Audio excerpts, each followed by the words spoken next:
Magandang araw po sa inyo mga idol. Gumawa po pala ako ng simpleng video. Share ko lang po sa inyo ang buhay lineman. At hindi lang po yan ang ganyang trabaho namin. All around naman po ang trabaho namin.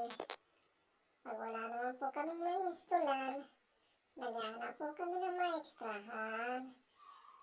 Gaya po ng pagtatanim ng palay at pag-harvest. All-around po kami dyan para po may makuha pambili sa pang-araw-araw.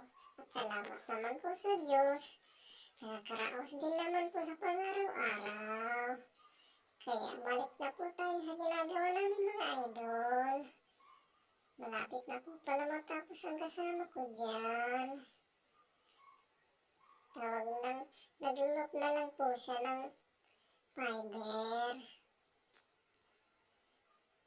Kaya malapit na po siya dyan bumaba. Binibihidyoan ko po pala siya dyan. Nakita niyo po mga wire. Kaya delikado po sa poste.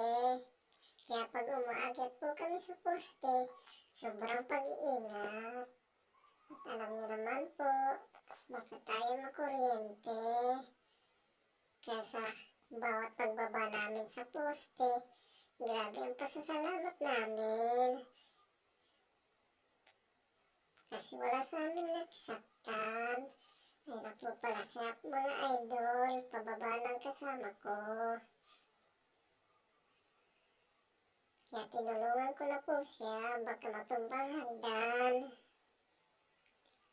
Susunod na po pala kami sa pangalawang poste mga idol. Inayos na po pala namin hagdan dyan para makalipat sa pangalawang poste. Ayun nga po mga idol, naglalakad na po pala kami papunta doon.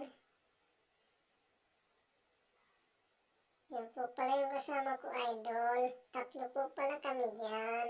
Kasama namin ang boss namin. Pasensya na kayo sa video ko mga idol. Malapit lang po pala kami dyan.